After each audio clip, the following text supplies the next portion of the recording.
Now, I've really thought about this. We haven't really gotten any negativity towards our way, have we? I mean, look, this is coming from somebody who does not watch First Take and Undisputed. I don't watch any of that. I hate all of it. It's trash. It's garbage.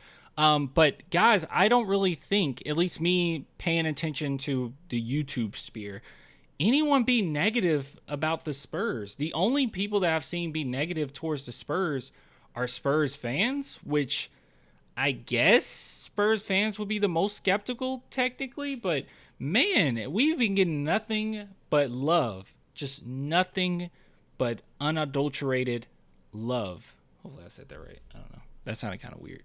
I want some nasty. Are we having fun yet? All right, so let's take a look at what Gilbert Arenas has to say about Wembanyama again for the 50th time. Oh my goodness, man. This guy has been so high on us. I think that he's a Spurs fan at this point. Honestly, I think he legitimately is a Spurs fan. So before we get into that, big shout out to BetUS for sponsoring this video.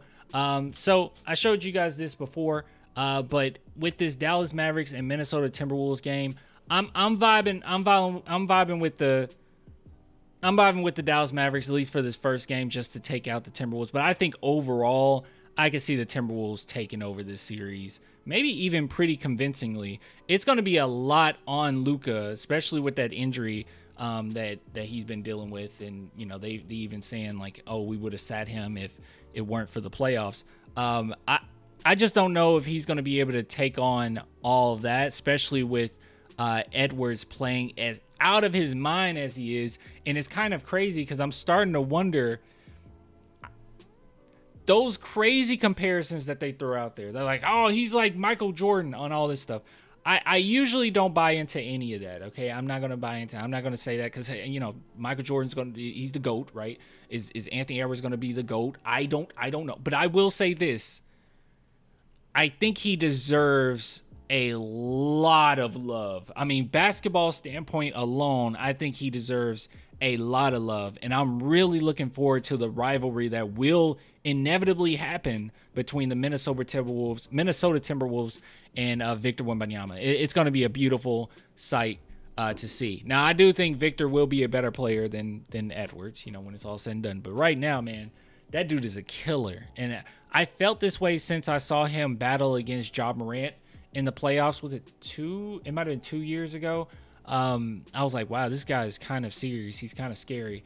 And I feel the same way now. Like, good God, he's cutthroat. He's cutthroat. You love to see it. Love to see it. All right. Anyways, let's go ahead and take a look at what Gilbert Arenas has to say about our San Antonio Spurs. As always, we're gonna speed it. I know you guys don't like when I speed it up, but guys, we come on. You gotta speed it up a little bit. All right, let's pull this up and let's listen to what they have to say. Since Tim Duncan to win Rookie of the Year, and he's the sixth. Wait, shut up. Wemby is the first Spur since Tim Duncan to win Rookie of the Year, and he's the sixth unanimous winner and first since Cat in 2016. Did Wemby live up to the hype his rookie season? Since Tim Duncan, so the last #1 pick? The question is, did Wemby live up to the hype? That's a terrible question. Is that the framing of this? Okay. Just pointing it out again. Had to think about it like He's trying to. He got it. So all the #1 picks won Rookie of the Year? Yes. Okay. So, some were a little bit older. Yeah, they do good at drafting fives. Yeah. Fours, fives, big men, they're pretty good at that one. They don't miss. They don't miss. They don't miss. This motherfucker that thing, hey, you know what? Yeah. Shit, he gonna be pretty good. Yeah, they don't. Yeah, it's like whenever there's a top 5, it's like somehow they always get it. I ain't gonna lie. What do you? He batting very well in that lottery when there's a nice big man coming in. Go ahead and take a Generational change. Like when they needed one, right? Every time they needed one, yeah. Anytime they need, David getting ready to What we gonna? Come on. come out. Oh, shit. So Wemby came into the season with a ton of hype. Did Wemby live up to the hype his rookie This is season? crazy question. I think he exceeded. I think he exceeded it, yeah. Yeah, 'cause we talked about it in the summer before, expectations. Yeah, He knocked it out the park. knocked the shit out the park. Where's McCants? We need McCants here so he can say the Spurs are trash, Wemby's trash, everybody's trash, Popovich should be fired. Where is he? Yeah. His exhibit was dope that they did. Yeah, with Fanatics, yeah. Fanatics, All the other. how all the old rookies of the year sent a little message to him, congratulating them and, like, you know, helping them push forward, I guess. I didn't realize Jennings had a tattoo right here. It was pretty dope. So we saw what Wemby did in his rookie season. What are your expectations for Wemby in year 2 now? Making that jump from rookie now to. It's gonna be so nasty. It's gonna be so filthy. I mean, he's such a sponge. I think this next season he is really going to show out. I don't think there will be a sophomore slump. I was waiting all season long for the welcome to the NBA moment, and I didn't see it. People thought that it would come against Jokic, then they thought it would come against Giannis. It did not. It never showed up.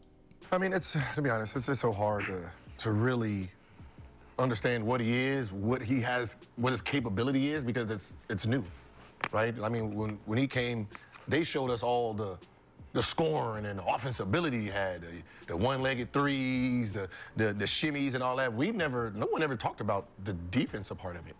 No one even considered any of this, right? It seems like they have not been watching Clan the Spurs fan. Okay, we've talked about that plenty. But it wasn't just this channel. I feel like a lot of people talked about this. I don't know. Look, Gilbert Arenas and those guys. I'm gonna be a little charitable. They have so many other topics to go over, so many other teams to worry about than just the San Antonio Spurs. Obviously, we were hyper fixated on Wemby because that's who we were tanking for. And they will watch some highlights here and there. But no, defensively, he was always a monster. He was always pretty filthy.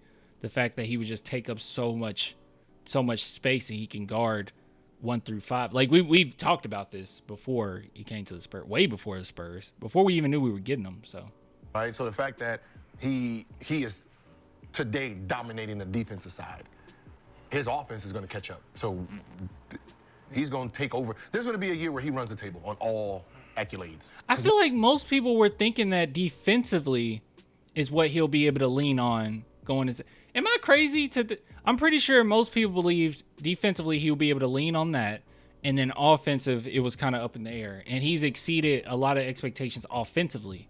I think he's exceeded my expectations offensively. Knew what he was capable of, obviously.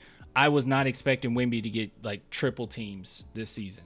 I was not expecting that, and it happened often. Most of the time, that's where most young guys and rookies struggle, is on the defense side of the ball because the game's so fast. Mm-hmm. He averaged 3.6, right? And the game was moving a mile a minute probably for him. Mm-hmm. He averaged 3.6. That is crazy. That's another block and a half when the game slow down. When the game slow down. You think he get to 5? That's crazy. 5 blocks. Yeah, he could do it. He'll be at 5 easy. Especially with this pace in the league. He's a rookie, and this is what he averaged 3.6 as a rookie in the game. Like, he don't know how to 5? He'll do it. Play NBA basketball yet. Right. The last month and a half, what we were seeing, he was starting to figure it out. Like, oh, shit, I can get this shot off. I can do this defense. I can give him a summer with getting stronger. It's going to be nasty. Then if he go play in the Olympics, that's only going to help him coming into this. Yeah, I've heard. Okay, I like that. Martin saying this because I heard a lot of people say that him going to the Olympics is actually going to take away from his abilities or take away from his growth, and I do not agree with that at all. Right? I mean, he's still going to be going against top tier competition. I don't see how that would hurt all those reps in the Olympics. So. Yeah. It's gonna get scary. It's gonna be scary next year. No, you ain't gonna have to wait. Like, this is the thing. People think it's gonna be another 3-4 years. No, it's gonna be next year. Mm-hmm. Like, do you think he can, like, MVP type year? I don't know. Whoa. No. Wemby will not be MVP next year. The main reason why Wemby won't be MVP next year, the same reason why he couldn't get Defensive Player of the Year, which is still dumb to me. He couldn't get Defensive Player of the Year this year. It's going to be because the team just isn't good enough. They're not going to see him as an MVP. I don't think that the Spurs will be in the playoffs. I think that we'll be a play-in team, possibly, but I don't think that we'll be like a bona fide playoff team or anything. With the team win, I don't know what San Antonio will put around him. You know how that shit is. Mm-hmm. But he averaged 21, 11. How many assists you say? Oh, he mentioned what I said about the winning. 5, 3, close to 4, 3.9. 4 assists. 3.5 blocks. How many steals? Let me pull it up. Like 1.3, 1.5, something like that. It's a fucking problem. It's a young 19-year-old problem. Yeah. that we have right before our eyes. Like that shooter, they what they call He's that. 20, right? Isn't he 20? Hey, Alexa, how old is Victor Wembanyama? Victor Wembanyama is 20 years old and was born on Ha ha. January 4th, 2000. I don't care where he was born. The alien? Yeah, yeah, that's absolutely. what That it is, is. That's- we got a freak. That was perfect. Because we had a That's freak hard, first, yeah. right? Now we got the. Now we got an alien, and what he can possibly be doing in this league in the next 3-4 years, like, is like you just said, ain't nobody seen it. Yep. Like nobody have seen somebody dominate both sides of the ball like he could possibly do in this NBA. The way he can shoot it, it's going to get better. This is gonna be great. This is gonna be great. All right, no more. We'll listen to what we'll listen to something else that Gilbert Arenas has to say, and then we'll get out of here. I don't want to steal their whole content here. Let's see what Gilbert has to say. Or that can shoot. Let's say he does get a Trey Young over there. Oh my Lord! Oh, Right? that's the MVP. Yeah, shit, if you got a James Harden over there. You're talking about a guy who's going to put so much pressure on these little lobs right here. You think about the Capellas, they be getting those easy little buckets, scoring like. I've realized something with the Spurs. Lobs are not as easy as I thought. I seriously, they are not as easy as I thought. It is a legitimate skill. I think a lot of us have 2K brain. All right, we've been playing too much 2K because they look extraordinarily difficult.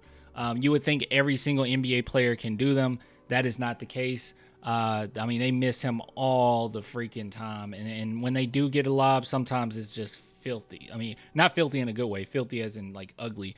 Even let's be honest here, okay? Trey Jones is a fine player, okay? Fine system player, bench, point guard.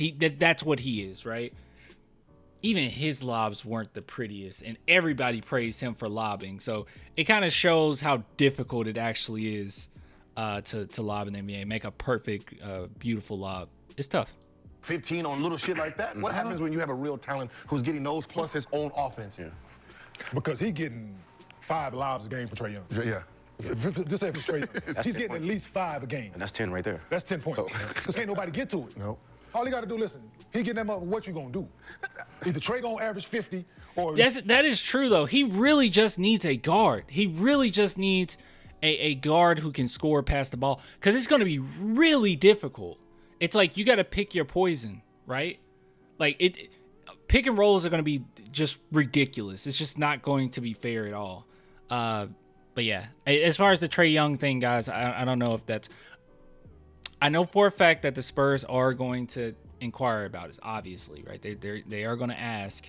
But how things are panning out, I don't know if Trey Young is still a reality. I don't know if that's still a thing. So we probably need to start backing off that a little bit.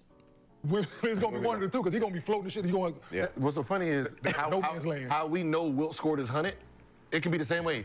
Run straight down. I'm just going to throw it all the way up. I'm not going to... It ain't going to be one of those throws. It's going to be motherfucker all the way up there. the only person get it. Ah. Right in front It's of either that or I'm going to score. Hey, look. And the crazy thing about it is Wemby has such good touch around the rim that it can be an ugly, lob sometimes when you just toss it up. It's so many bad lobs he's gotten this season, and he still managed to finish them. And they weren't just like dunks. I mean, it was just, I don't know, just pure skill. But anyways, yeah, guys, check out Gilbert Arenas' podcast. They have been so complimentary towards our San Antonio Spurs. It's been crazy. Hold on, let's see. We just go to videos. I don't know how often they talk about us, but every time I catch it, it's pretty complimentary. I think the last thing they said about the Spurs was that there was a snub, that Wemby got snubbed, I'm pretty sure. I love their thumbnails, by the way. Maybe I need to start adopting that. Oh, and also, wait, didn't they talk about... Okay, I don't know if they talked about... Oh, yeah, they did. So they talked about Bronny. Guys, Bronny... Things aren't looking good with Bronny right now. I know some Spurs fans are like, wouldn't it be cool if we got Bronny and then we got LeBron? And that, guys, that's probably not going to be a reality. And right now, they're saying he could potentially go undrafted. Don't know if that'll happen, but yeah, scouts are not high on him right now. They've been very critical, and he's probably not NBA ready. So yeah, you probably need to just go ahead and give up on those dreams. Okay, that's probably not going to happen. Okay, just for the potential of maybe getting LeBron on your team. I don't know. It just seems a little silly to me. Anyways, I will get with you guys later. Big shout out to BetUS for sponsoring this video. All love there. And I will see you guys next time, okay? BetUS, America's favorite sportsbook and casino. Live betting and racebook. We're celebrating 30 years with a historic offer. A 125% sign-up bonus on your first 3 deposits. Plus 10% gambler's insurance. Get started today. BetUS, where the game begins.